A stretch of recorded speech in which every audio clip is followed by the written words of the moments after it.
Alhamdulillahi rabbil alamin summa salatu wassalamu ala ashrafil anbiya'i wa imamil mursalin. An bɛ bɛɛ lajɛlen fo Mali kɔnɔ ani Mali kɔ kan, an lamɛnbagaw ka minɛ ka bɔ groupe islamique danaya la ka se diɲɛ groupe fɛn fɛn bɛ yen nɔ minnu b'an ka wajuliw suit, minnu b'an ka kasidaw suit. Alhamdulillah, i n'a fɔ bɛɛ lajɛlen b'a kalama cogo min na, ana Saïd Jabi Ashayirul Bambari Maruf bi Shayiril Bambari ani tilmizu li Shayiril Bambari Daoud Gindo tɛ.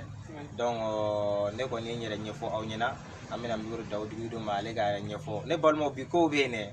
Alhamdulillah, an ye duman dɔ de bɔ kasida min ni ala kira yɛrɛ y'a ɲini an fɛ an k'a da, an tɛ don silamɛya sariya yani min bɛ na ni haramu ye ka don silamɛya an tɛ don o kɔnɔ. An kɔni ta ye silamɛya sariya ko cogo min na an bɛ taa ten, o duman de b'an bolo bi k'a fɔ bɛɛ lajɛlen ɲɛna. An ye kɔrɔkɔrɔ nabɔ maa dɔw y'a lamɛn inshallah. Donc an b'a di Cheikh Daoud Gindo ma ale k'i yɛrɛ présenter jama la, mais a kana janya dɛ parce que kow bɛ yen bi inshallah. Assalamu alaikum wa rahmatullahi wa barakatuh. O tɛmɛnen kɔfɛ an bɛ foli lase maliyɛnw bɛɛ ma Mali kɔnɔ ani Mɔlikaw kan. A y'a fɔ cogo min na a tɛ tɛmɛ quoi, n'Ala sɔnna ma ko baara ka fisa ni kuma ye quoi inshallah. Ne tɔgɔ ye Daoud Gindo, a yɛrɛ y'a fɔ cogo min na inshallah an tɛna kuma janya, ni baara kɛra a bɛ na inshallah. Ok, ne balimaw an y'a lamɛn dɛ inshallah.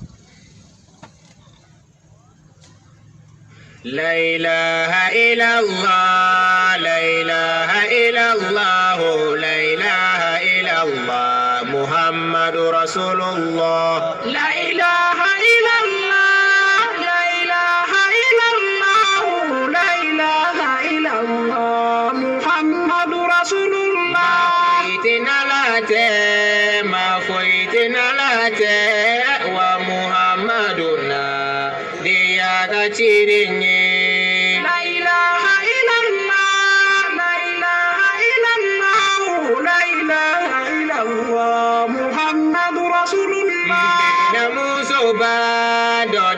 kisala kale au bediye fo au gayaralla la ilaha illallah la ilaha illallah la ilaha illallah muhammadur rasulullah sayyidul ghadi rabiyatul ada wiyatu dunnedo musufarindedo la ilaha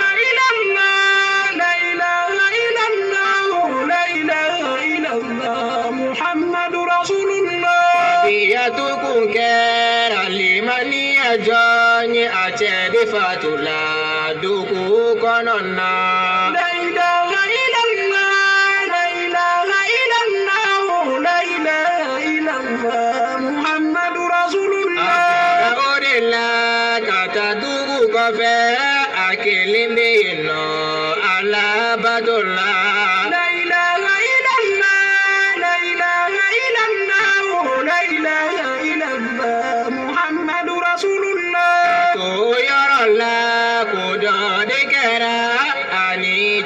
Cɛ cɛ tun ye zon ye.